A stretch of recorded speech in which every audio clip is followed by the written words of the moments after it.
Hi everyone, Michael Payan here, music tech teacher at Five Forks Middle School, as well as ex-Teach Gwinnett candidate. And this time of the year kind of brings back some memories for me now that it's getting colder.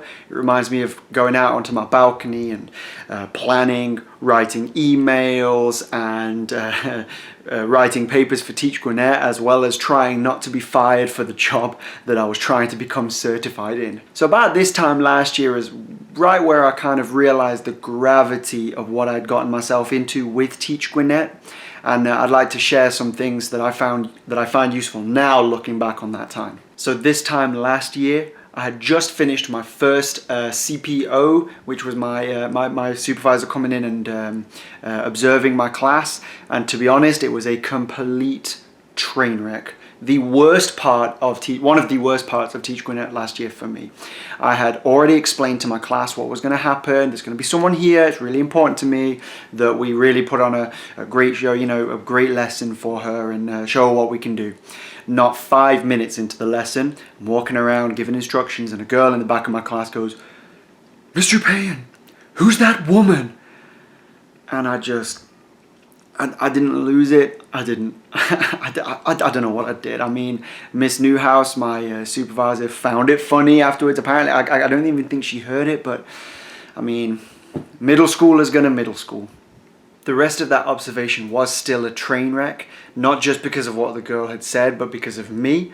I was too strict on myself following the script that I had sent to my supervisor as my lesson plan. I was too busy focusing on that script and not on what my students needed.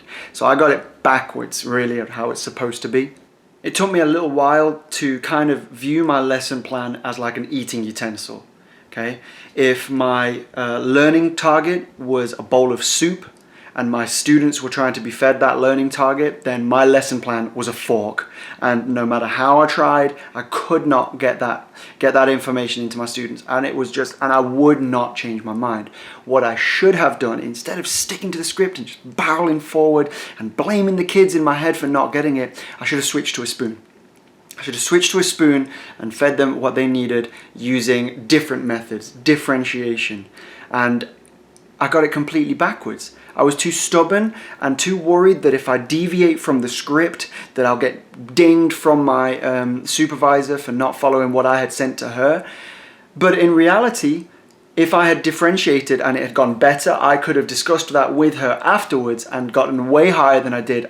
And I didn't get the greatest. It was probably the worst class I've ever taught. Long story short, I was so focused on making the best lesson possible for my supervisor, as opposed to doing what I usually do, which is making the best lesson possible for my students. The lesson isn't for my supervisor. I'm not trying to teach her. I'm trying to teach my kids. And I do that every day. I did that every day pre-Teach Gwinnett. Pre-Teach Gwinnett and post-Teach Gwinnett, I would have changed my methods. I would have abandoned my script and moved on with something else and gotten my kids to the learning target. But I was so panicked by the process that I thought I had to do that I lost my kids. I lost my kids for about 10 minutes that day. Well, not 10 minutes, for about an hour that day.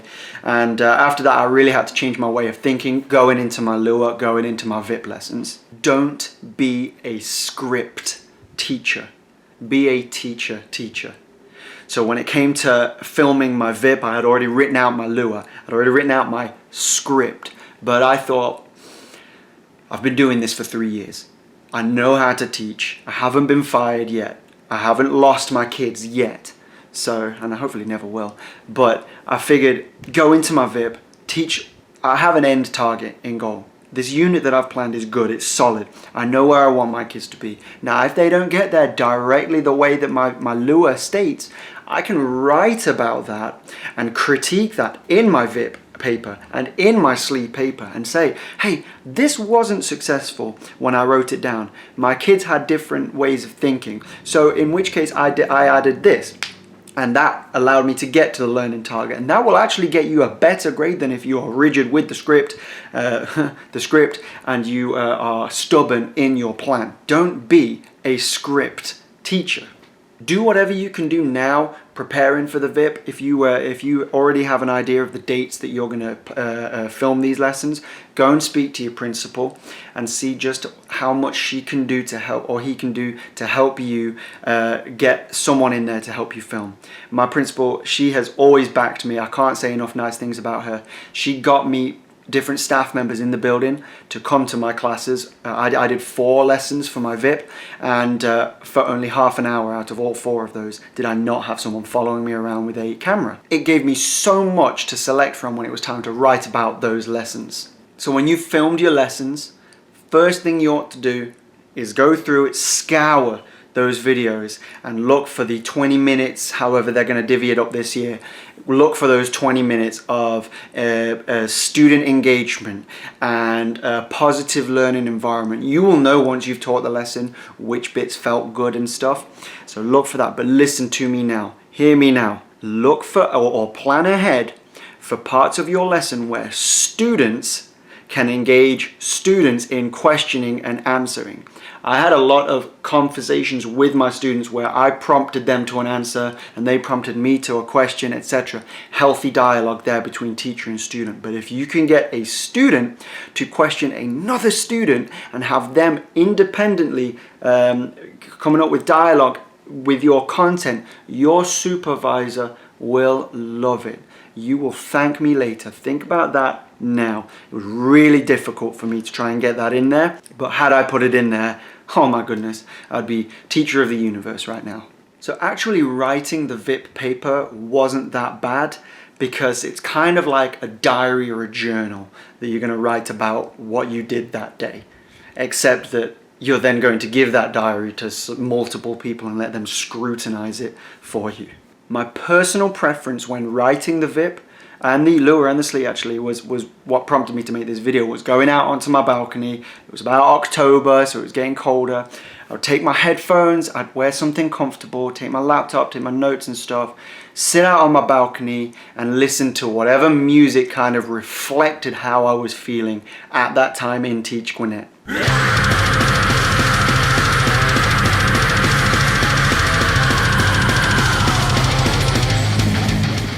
In all seriousness though, find something that you find comfortable just to be in. Not everyone listens to music when they write. It helps me personally.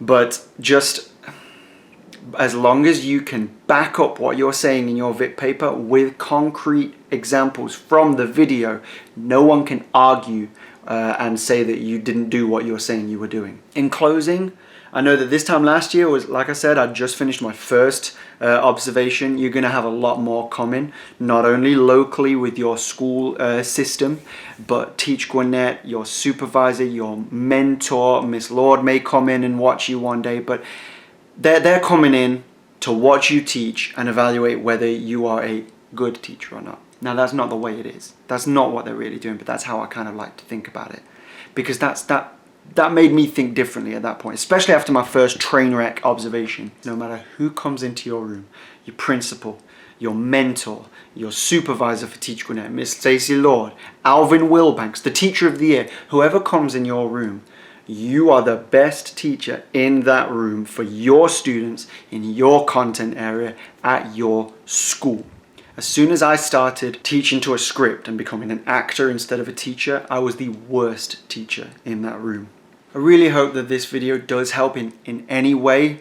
If you want to reach out to me, my name is Michael Payan. You'll find me on the portal, I assume. And please don't hesitate to. I'm really happy to help you get through this rough time.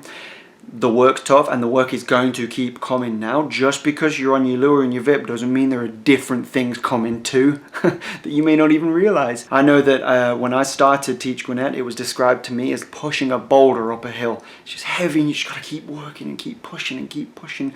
Stacey Lord and your supervisor and your mentor are on the side cheering you on, but that's honestly not how I see it anymore. Looking back, I wasn't pushing a boulder up a hill. I was pushing a snowball up a hill. At first, easy peasy, nothing coming. Then the lure and the DPS hits. The snowball gets bigger and bigger. Keep pushing. Oh my God, it's getting heavy and cold. And it's Stacey Lord and my supervisor and my mentor on the side, cheering me on while also pelting snowballs at that snowball, making it bigger and bigger. And you're just pushing and pushing and hoping and hoping. And eventually, eventually when your arms are weak and your legs are spaghetti, you will get to the top of that hill, you will have your teaching degree, and you'll get to throw snowballs of your own. Again, I really hope this helps, and I am the evidence that anyone can get through this. So please shoot me an email if you need me. My name's Michael Payen, and have a great Lua Vipensli.